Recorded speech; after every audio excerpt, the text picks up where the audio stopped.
हर मंदिर को तोड़ करके एक ढांचा खड़ा किया गया। आप तो एक श्रेष्ठ ब्राह्मण कुल में आपने जन्म लिया है, आप तो भारत के पुराणों की परंपरा पर विश्वास करते हैं। हमारा पुराण भी इस बात को कहता है कि भगवान विष्णु, श्री हरि विष्णु का 10वां अवतार संभल में ही होगा, उसी संभल में होगा।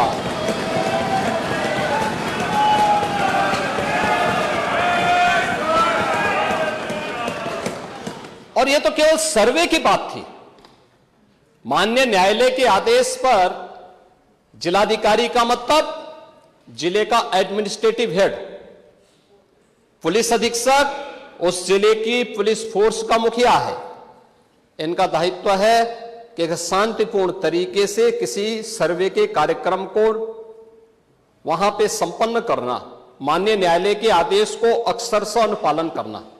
और सर्वे 19 नवंबर को भी हुआ, 21 नवंबर को भी हुआ, 24 नवंबर को भी सर्वे का कार्य चल रहा था। क्या यह संभव है? नहीं, 21 को संपन्न नहीं हुआ था। ये लगातार सर्वे का काम चल रहा था। और सर्वे के कार्य के दौरान पहले 2 दिन कोई भी शांति भंग नहीं हुई। तीसरे दिन जब 23 नवंबर को जुमे की नमाज के पहले और जुमे की नमाज के दौरान जिस प्रकार की तकरीरें दी गईं, उन तकरीरों के बाद माहौल खराब हुआ। और फिर उसके बाद जिस प्रकार की स्थितियां की गई थी वो सबके सामने है। और इसलिए मैं कह रहा हूं, हमारी सरकार ने तो पहले ही कहा कि हम जुडिशियल कमीशन बनाएंगे। ये एक्ट के अंतर्गत ही कमीशन बना हुआ है। माननीय सदन में उसकी रिपोर्ट भी आएगी। दूध का दूध और पानी का पानी सबके सामने आएगा कि अगर संभल के बारे में हम जब बात करते हैं महोदय, एक लंबा सिलसिला है इस संभल का। और अगर मैं संभल की जब चर्चा करता हूं तो संभल में कैसे माहौल खराब किया गया वहां पे। ये संभल में दंगों का जो इतिहास है 1947 से ही प्रारंभ होता है। 1947 में एक मौत होती है, 1948 में 6 लोग मारे जाते हैं, 1958 में भी दंगा होता है, 1962 में भी दंगा होता है, 1976 में भी 5 लोगों की मौत वहां पर हुई थी। और 1978 में 184 हिंदुओं को सामूहिक रूप से जला दिया गया था। 184 हिंदुओं को हत्या हुई थी, हिंदुओं की हत्या हुई थी और जलाया भी गया था। और 184 हिंदू मारे गए थे वहां, 184। मैं वही तो कह रहा हूं ना, आप उस सच को स्वीकार नहीं करेंगे, आप उस सच्चाई को स्वीकार नहीं करेंगे। और लगातार कई महीनों तक वहां कर्फ्यू था। 1980 में फिर दंगा हुआ था, एक मृत्यु हुई। 1982 में फिर दंगा हुआ, एक मृत्यु हुई। 1986 में 4 लोग मारे गए। और 1990 फिर 1992 में 5 मौतें हुई, 1996 में 2 मौतें हुई। ये लगातार ये सिलसिला चलता रहा 1947 से लेकर के अब तक। 209 हिंदुओं की निर्मम हत्या वहां हुई है संभल के अंदर, 209 हिंदुओं की। और एक भी बार किसी ने उन निर्दोष हिंदुओं के लिए कभी 2 शब्द नहीं कहे, उनके प्रति, उन परिवारों के प्रति संवेदना के शब्द नहीं कहे। महोदय, जो आज घड़ियाली आंसू बहा रहे हैं, ये लोग कभी भी उन निर्दोष हिंदुओं के बारे में कभी दो शब्द नहीं कहे। वहां पर 1978 में जो दंगा हुआ था, महोदय, किस प्रकार की स्थिति थी। एक वैश्य जिसने सबको उधार दे रखा था पैसा, और इस बात को मानता था कि साहब मैं तो सबको पैसा देता हूं, मेरे यहां तो सब व्यवसाय के साथ जुड़े हुए हैं। अगल बगल के हिंदू दंगा होने के बाद उनके घर में इकट्ठे होते हैं। इकट्ठा होने के बाद उनको घेर लिया जाता है। घेरने के बाद वो बोलते हैं, भाई आप हमें क्यों घेर रहे हैं? कहा जाता है, नहीं, क्योंकि तुम इन हाथों से पैसा मांगोगे, इसलिए उनके हाथ काटे जाते हैं, फिर उनके पैर काटे जाते हैं, और फिर उनका गला रेंद करके हत्या होती है। ये लोग सौहार्द की बात करते हैं। शर्म नहीं आती इन लोगों को सौहार्द के बारे में चर्चा करने की। 1978 से जो मंदिर आज निकल रहा है, 1978 से इन लोगों ने कभी खोलने नहीं दिया उस मंदिर को, जो आज बजरंगबली का मंदिर निकल रहा है। जो वहां पर आज 22 कुएं किसने बंद किए थे? इन 22 कुओं को भी वहां पे बंद किया गया। और वहां का माहौल इतना तनावपूर्ण किसने बनाया था? ये पत्थरबाज कौन थे? एक भी गिरफ्तारी बिना साक्ष्य के नहीं हो रही है। और याद रखना, जिसने पत्थरबाजी की होगी, जिसने माहौल खराब किया होगा, उसमें एक भी बचने वाला भी नहीं है। एक भी नहीं बचेगा। हम माननीय उच्चतम न्यायालय के आदेश का पालन करते हैं, सम्मान भी करते हैं। और क्या संविधान को आप मान रहे हैं? क्या आप लोग संविधान के प्रति सचमुच वचनबद्ध हैं? मैं तो धन्यवाद दूंगा माननीय अध्यक्ष जी को इस बात के लिए कि आज उन्होंने संविधान की मूल प्रति यहां पर दी है। बाबा साहब भीमराव अंबेडकर जी ने 26 नवंबर 2049 को जिस संविधान को बनाकर के देश को सौंपा था, उस मूल संविधान की प्रस्तावना को एक बार पढ़िए।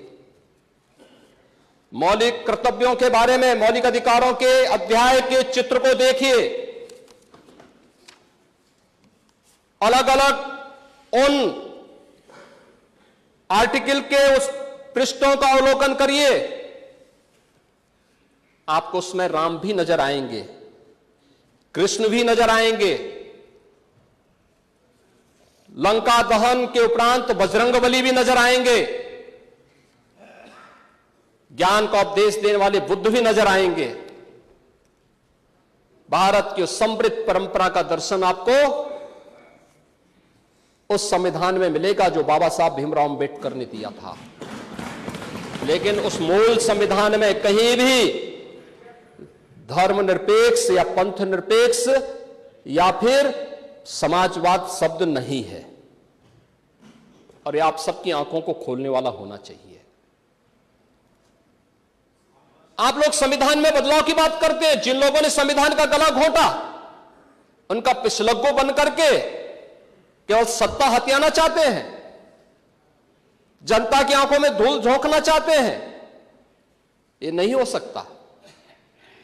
ये देश आपको नहीं करने देगा। और वह प्रति आपको दी गई है, आप उसका अवलोकन करिए। और मैं नेता विरोधी दल को इसलिए बोलना चाहता हूं, बुद्ध ने करुणा और मैत्री का संदेश उस कालखंड में दिया था जब विदेशी हमले होने शुरू हो गए थे। लेकिन उससे पहले राम ने कहा था, निस्सरहीन करो मही भुज उठाए प्रण कीन। उससे पहले भगवान कृष्ण ने भी कहा था, परित्राणाय साधूनाम विनाशाय च दुष्कृताम। और हम तो राम और कृष्ण को ही मानते हैं, बुद्ध पर विश्वास करते हैं, उन्हीं को आदर्श मान करके हम लोग कार्य करते हैं। शासन पद्धति एक भी इंच इधर उधर नहीं करते उसके बगैर। और इसीलिए मैं आपसे कहने के लिए आया हूं, संभल की घटना या कुंदरकी की जीत, जैसे ही आपकी खटाखट की असलियत सामने आई, जनता ने कहा सपा चट। उपचुनाव में 9 में से 7 तो भारतीय जनता पार्टी और एनडीए गठबंधन जीता है। और यही नहीं, सीसामऊ और करहल, याद करिए 2022 में समाजवादी पार्टी ने करहल में 70,000 से लगभग 67,000 से जीती थी। इस बार वह मात्र 13-14 तक आ गई है। वो भी चच्चू थोड़ा वहां पे कृपा कर लिए, नहीं तो वहां भी सपा चढ़ तय था। अगली बार होगा, अगली बार होगा चच्चू, अरे आप चिंता मत करिए, देख लेना अगली बार। कुछ नहीं रहे, बहुत ज्यादा रहे। अगली बार सीसामऊ में भी बाल बाल बच गए, और इसलिए इस बौखलाहट में कि कुंदरकी में लोगों को अपनी जड़ें याद आने लग गई हैं। अब आपने देखा होगा उन लोगों के वक्तव्य को, डिजिटल मीडिया में थोड़ा अवलोकन करिए और देखिए वहां पे जब लोग चिल्ला चिल्ला के बोल रहे हैं कि इन विदेशियों से पिंड छुड़ाना है, क्या बोल रहे हैं लोग, सबको अपनी जड़ें याद आने लग गई हैं। और मुझे लगता है जिस दिन इकबाल महबूब जी को भी अपनी जड़ें याद आएंगी, वह भी फिर यही बात बोलेंगे जो इधर के माननीय सदस्य कह रहे हैं। महोदय, मैं उनसे कहूंगा कि एक बार बाबरनामा का जरूर, बाबरनामा को जरूर पढ़ें।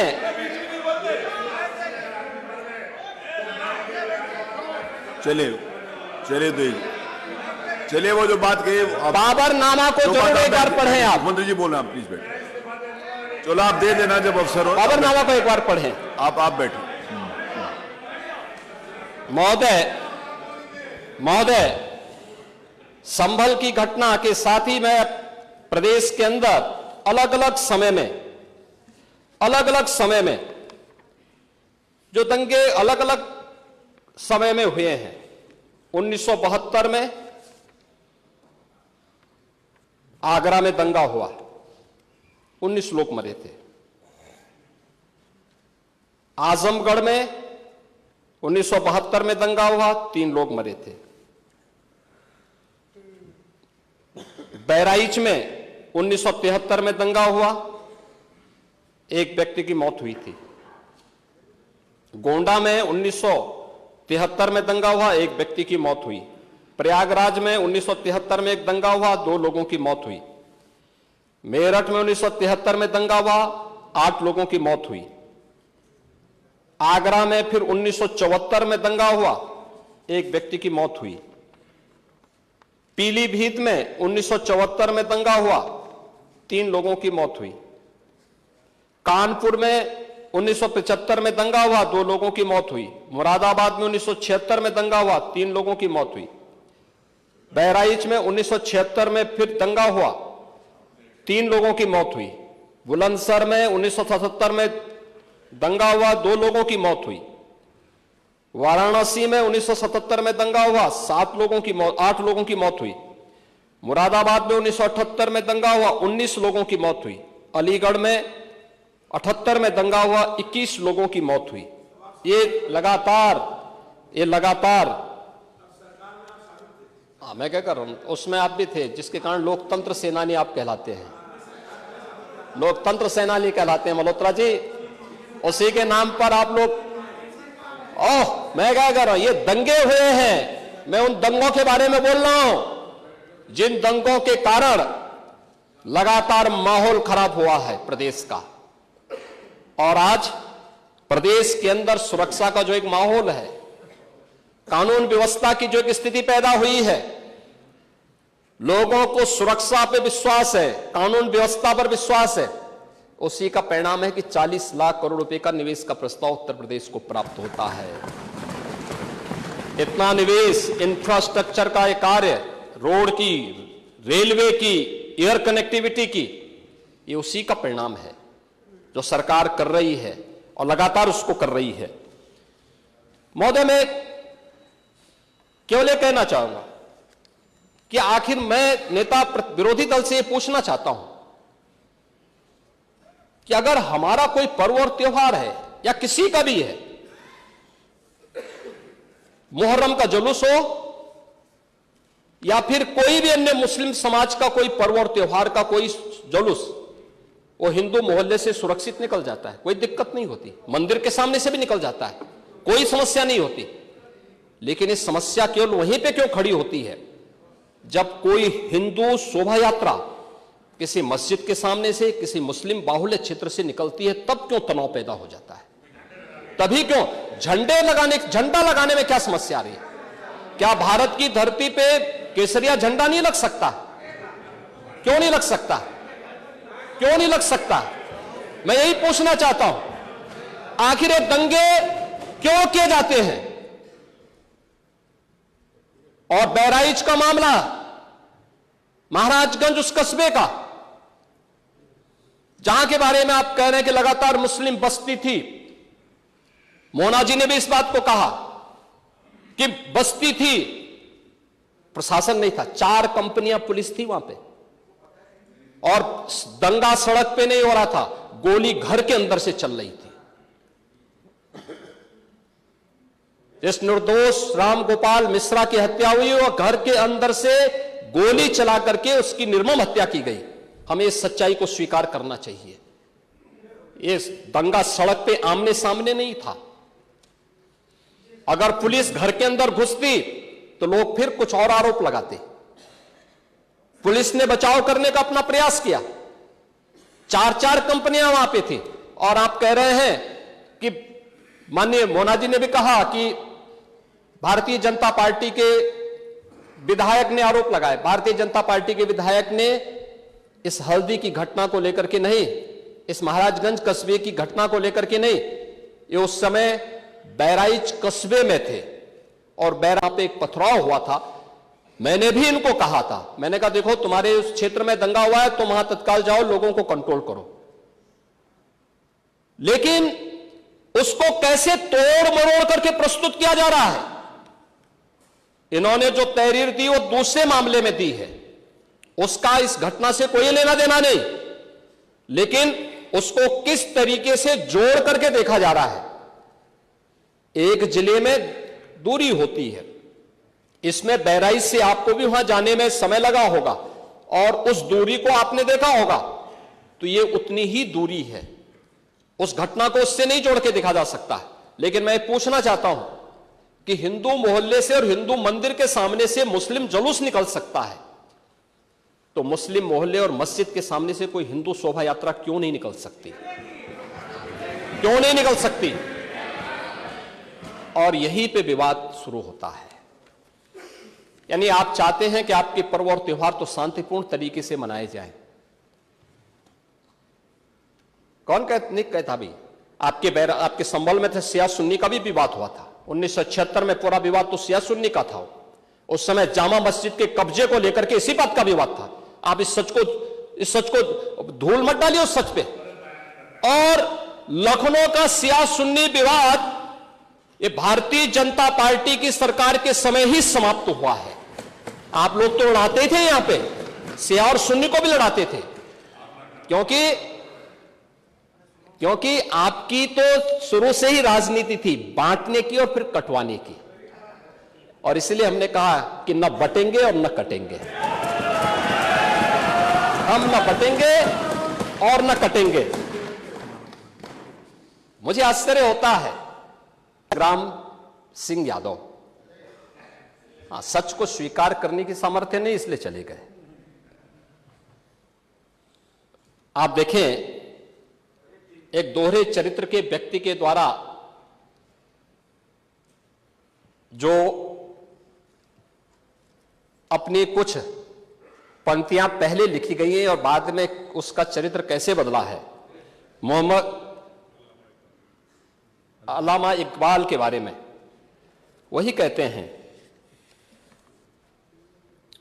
यानी जो पहले कहते थे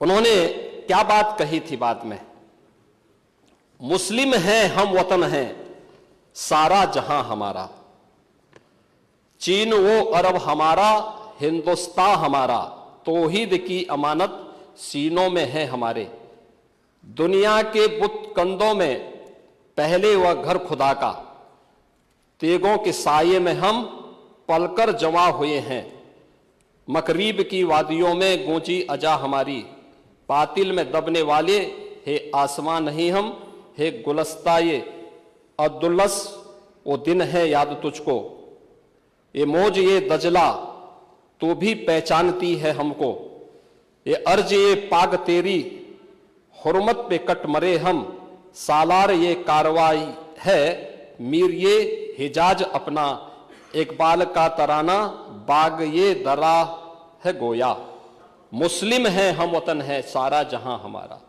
अब आप मुझे बताओ, क्या इकबाल को आप अपना आदर्श मानते हैं? क्या इस इकबाल को मानेंगे? क्या वो अपने को पेशे से शिक्षक कहते हैं, ऐसे शिक्षक छात्रों को पढ़ाएंगे तो दुर्गति कराएंगे ही कराएंगे। यानी इकबाल की एक कविता को यहां पे पढ़ करके और वास्तविक सच से आप धूल डाल करके उसको छुपा नहीं सकते हैं। और मैं इसीलिए कहना चाहूंगा कि महोदय, प्रशासन ने पूरी कार्रवाई की है और लगातार हमारे संज्ञान में सारी बातें हैं, एक एक बात पर सरकार नजर रख रही है। 25 करोड़ की आबादी का प्रदेश है और 25 करोड़ की आबादी के प्रदेश में पिछले 7.5 वर्ष के दौरान सभी पर्व और त्योहार शांतिपूर्ण तरीके से संपन्न हुए हैं। सभी वीवीआईपी विजिट सकुशल संपन्न हुई हैं। अयोध्या में श्री राम जन्मभूमि पर भगवान राम के भव्य मंदिर के कार्यक्रम को भी, जिसको लेकर के आप बहुत बड़ा पहले प्रदेश के मन में भय पैदा करते थे, वह भी सकुशल संपन्न हुआ। आज प्रदेश में जब सर्वत्र सुरक्षा का एक बेहतरीन माहौल है और 2025 में जब उत्तर प्रदेश को एक गौरव प्राप्त होने जा रहा है कि दुनिया का सबसे बड़ा आध्यात्मिक और धार्मिक सामाजिक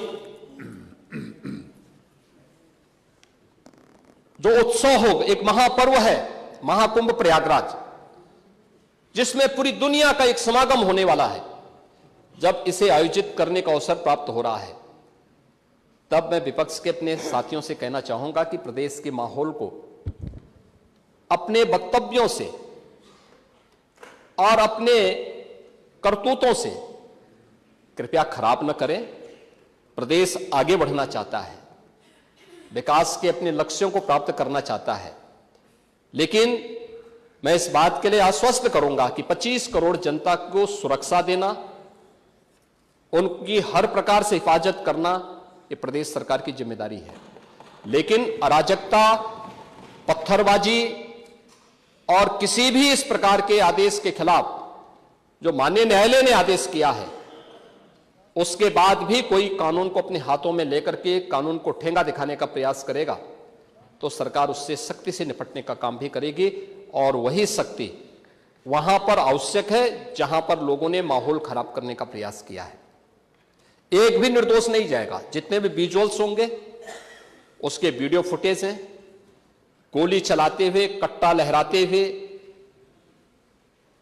तलाशी के दौरान पत्थरबाजी करते हुए, घरों के छतों के ऊपर जो पत्थर रखे गए हैं, ये सारी विजुअल्स हमारे पास हैं और उसके अनुरूप ही कार्रवाई होगी।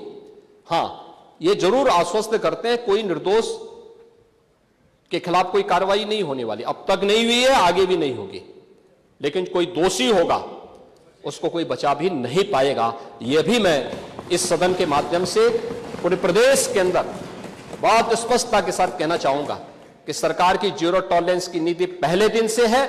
अपराध और अपराधियों के प्रति, दंगों और दंगाइयों के प्रति वही जीरो टॉलरेंस की नीति के साथ सरकार कार्य करेगी। इन दोनों मामलों में राजनीति की बजाय हमें समग्रता की दृष्टि से देखना होगा। और समग्रता की दृष्टि से ये जो मैंने पहले माननीय नेता विरोधी दल को कहा कि आखिर ये कहां लिखा है संविधान में कि किसी मुस्लिम बाहुल्य क्षेत्र में हिंदू शोभा यात्रा नहीं निकल सकती, और जब आप रोकते हैं तभी हिंदू पक्ष से भी रिएक्शन आता है कि साहब हम भी नहीं जाने देंगे। भाई मुझे आश्चर्य होता है इन बातों को लेकर के कि मस्जिद के सामने से नहीं निकलने देंगे। क्यों नहीं निकलने देंगे? ये सड़क क्या किसी की है क्या? ये सार्वजनिक मार्ग है, कैसे आप रोक सकते हैं? परंपरागत बहराइच में भी वो परंपरागत जुलूस था, परंपरागत जुलूस था, वही मैं कह रहा हूं, परंपरागत जुलूस था। और उसी परंपरागत जुलूस को आगे बढ़ाने के लिए सारे कार्यक्रम संपन्न हुए थे, आगे भी संपन्न होंगे। लेकिन ये चीजें तय करना, ये कहना कि उत्तेजक नारे लगाए जा रहे थे, जय श्री राम का नारा उत्तेजक नहीं है, ये हमारी श्रद्धा का नारा है, हमारी आस्था का प्रतीक है। कल मैं आपसे कहूंगा कि अल्लाह वो अकबर का जो स्लोगन है ये हमें अच्छा नहीं लगता, नहीं आपको हम रोकें तो क्या आपको अच्छा लगेगा? नहीं आपको नहीं, मुझे मतलब होने की आवश्यकता ही नहीं, मुझे आवश्यकता ही नहीं इसकी, नहीं मुझे इसकी आवश्यकता ही नहीं है, मुझे इसकी आवश्यकता ही नहीं, क्योंकि मेरी तो विरासत इतनी लंबी चौड़ी है, इतनी प्राचीन है कि मैं उस परंपरा को ही लेकर के चले जाऊं। मैं जय श्री राम का नारा, हर हर महादेव का नारा और राधे राधे राधे राधे के संबोधन से ही अपना पूरा जीवन काट सकता हूं। मुझे किसी और स्लोगन की आवश्यकता ही नहीं है। मुझे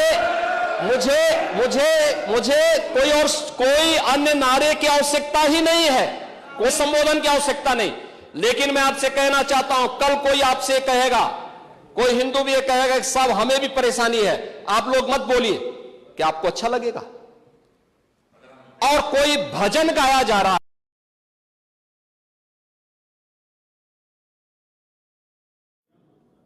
ये हमारे यहां शक्ति के प्रतीक भी है और भक्ति के प्रतीक भी है। नहीं तो वही तो ऐतराज है, समस्या तो उसी बात को लेकर के है, सारा विवाद तो उसी बात को लेकर के है, सारा विवाद तो उसी बात को लेकर के है। और मुझे लगता है आपने बाबरनामा पढ़ा होता तो आप मुझसे बहस करते ही नहीं, जिसमें स्वयं मीर बाकी के द्वारा हरिहर मंदिर तोड़ने का जिक्र किया गया है। क्या बात करते हैं आप? और मुझे लगता है ये जितने लोग यहां पर हैं, ये वहां पे कोई नहीं रहा होगा, लेकिन आपके फोरफादर और फोरफादर के आगे की पीढ़ी उसकी भुक्त भोगी रही होगी, इसलिए आज इस स्थिति में आप लोग वहां पे हैं। कुंदरकी में लोगों का एहसास हुआ है, एक दिन एहसास आपको भी होगा और जरूर होगा। और इसीलिए मैं आपसे कहना चाहूंगा कि ये सनातन की जीत है, जो कुंदरकी की जीत है, ये भारत की वास्तविक जीत है, ये भारत के संविधान की जीत है, जो कुंदरकी, कटहरी, खैर, गाजियाबाद, मीरापुर, फूलपुर, मझवा यहां पे हुई है। ये वास्तव में यही है भारत के संविधान। आप तो सबको कटघरे में खड़ा करते हैं। मुझे आश्चर्य होता है कि आखिर आप मानते किसको हैं? आप मानते किसको हैं? मुझे एक बात बताओ कि भारत के संविधान के अनुरूप माननीय उच्चतम न्यायालय, और माननीय उच्चतम न्यायालय ही एक बात को कहता है, बार बार भारत के माननीय उच्चतम न्यायालय ने समान नागरिक कानून की बात देश के अंदर लागू करने की कही है। और भारत अकेला देश है, भारत अकेला देश है जिसमें बहुसंख्यक समाज अपने लिए विशेष अधिकार की मांग नहीं करता है, बल्कि एक समान नागरिक कानून की मांग कर रहा है। और अगर एक माननीय न्यायाधीश ने, इलाहाबाद उच्च न्यायालय के एक माननीय न्यायाधीश ने उस समान नागरिक कानून की वकालत की, तो आप उनके खिलाफ महाभियोग का नोटिस राज्यसभा में दे दिए। या आपके दोहरे चरित्र को नहीं दिखा दो तो क्या है ये? आखिर दुनिया के अंदर यही हो रहा है, लेकिन भारत के अंदर बहुसंख्यक समाज कह रहा है कि साहब एक समान नागरिक कानून लागू करो। लेकिन अगर वही माननीय न्यायाधीश एक सामाजिक सांस्कृतिक संगठन के कार्यक्रम के दौरान इस बात को कहते हैं कि दुनिया के अंदर ये है, तो नोटिस राज्यसभा में दे दिए। या आपके दोहरे चरित्र को नहीं दिखा दो तो क्या है ये? आखिर दुनिया के अंदर यही हो रहा है, लेकिन भारत के अंदर बहुसंख्यक समाज कह रहा है कि साहब एक समान नागरिक कानून लागू करो। लेकिन अगर वही माननीय न्यायाधीश एक सामाजिक सांस्कृतिक संगठन के कार्यक्रम के दौरान इस बात को कहते हैं कि दुनिया के अंदर ये है, तो बुरा नहीं। और माननीय उच्चतम न्यायालय बार बार इसके बारे में सरकार को कह चुकी है, लेकिन आप लोग उसमें एक तरफ उच्चतम न्यायालय के द्वारा सर्वे पर रोक लगाने का स्वागत कर रहे हैं, बुलडोजर की कार्रवाई पर दी गई गाइडलाइन का स्वागत कर रहे हैं। उसका तो स्वागत हमने भी किया है, क्योंकि उत्तर प्रदेश अकेला राज्य है जिसने बुलडोजर की कार्रवाई को अक्सरशः सुप्रीम कोर्ट की उस गाइडलाइन के अनुसार अंजाम दिया है। अक्सरशः। और इसीलिए मैं कह रहा हूं कि यही स्थिति है कि माननीय न्यायाधीश इलाहाबाद उच्च न्यायालय ने अगर वक्तव्य दिया समान नागरिक कानून के बारे में, तो समाजवादी पार्टी, कांग्रेस, इन सब के लोगों ने राज्यसभा में उनके खिलाफ एक महाभियोग की नोटिस ही दे करके आप सच को मुंह जबरदस्ती बंद करना चाहते हैं। और वहीं पे नहीं किया आपने, यहां पर भी आप चुप नहीं रहे। राज्यसभा के माननीय सांसद, माननीय सभापति तो भारत के महामहिम उपराष्ट्रपति भी हैं, उनके खिलाफ भी अविश्वास प्रस्ताव की नोटिस दे दी गई, इसलिए क्योंकि उन्होंने सदन स्मूथली चलाने के लिए सदन के सभी पक्षों से कहा। एक सभापति के रूप में, एक चेयरपर्सन के रूप में उनकी जिम्मेदारी यही है, उन्होंने इसी बात को कहा। लेकिन एक किसान का पुत्र कैसे इतनी बड़ी कुर्सी पे पहुंच गया, ये लोगों को अच्छा नहीं लग रहा, ये अच्छा नहीं लग रहा है, इसलिए अविश्वास प्रस्ताव को नोटिस। चुनाव के दौरान चुनाव आयोग को कटघरे में खड़ा किया गया, चुनाव आयोग को कटघरे में खड़ा करने का प्रयास, यानी जबरदस्ती आप गन पॉइंट पर अपनी बातों को मनवाना चाहते हैं संवैधानिक संस्थाओं से। मुझे लगता है ये चरित्र अच्छा नहीं है, ये स्वस्थ लोकतंत्र के लिए अच्छी परंपरा नहीं है। हमें संवैधानिक संस्थाओं का सम्मान करना सीखना होगा, हमें संवैधानिक संस्थाओं को हर प्रकार से मजबूत बनाना होगा और शासन प्रशासन की कार्रवाई को जो न्याय हित में हो, समाज हित में हो, राष्ट्र हित में हो और आने वाले भविष्य के हित में हो, उसका भी समर्थन करना चाहिए। और मैं यही कहूंगा कि बहराइच की घटना में या संभल की घटना में प्रशासन की कार्रवाई पूरी ईमानदारी के साथ, पूरी न्याय संगत तरीके से आगे बढ़ रही है। हम लोगों ने संभल की घटना को लेकर के एक जुडिशियल कमीशन गठित किया है। जुडिशियल कमीशन वहां विजिट कर रहा है, लगातार लोगों के बयान भी लेंगे, सभी पक्षों की बात को भी सुनेगा, सच को सामने लेके आएगा। लेकिन आपके अनावश्यक पत्थरबाजी से या फायर करने से, इल्लीगल आर्म्स से फायर करने से वहां पर शांति बहाल नहीं होने वाली है। और आप सौहार्द की बात कर रहे हैं, आप बोल रहे हैं पुलिस छावनी में बदल दिया। अब देखो ना, धार्मिक स्थल से बिजली चोरी, यानी बिजली के मिनी स्टेशन संचालित हो रहे हैं। हम तो ये सोच रहे थे कि मिनी स्टेशन पावर कारपोरेशन ही चला रहा है। अब वहां पर कई मस्जिदें ऐसी पाई गई जिन मस्जिदों के ऊपर एक इल्लीगल सब स्टेशन बना करके वहां से कनेक्शन बांटे गए थे लोगों को फ्री में। लाइन लॉस प्रदेश के अंदर, उत्तर प्रदेश के अंदर लाइन लॉस पावर कारपोरेशन का ये 30 से कम है। और संभल कस्बे में वहां पर 2 मोहल्ले हैं, एक दीपा सराय और एक मियां सराय, है ना।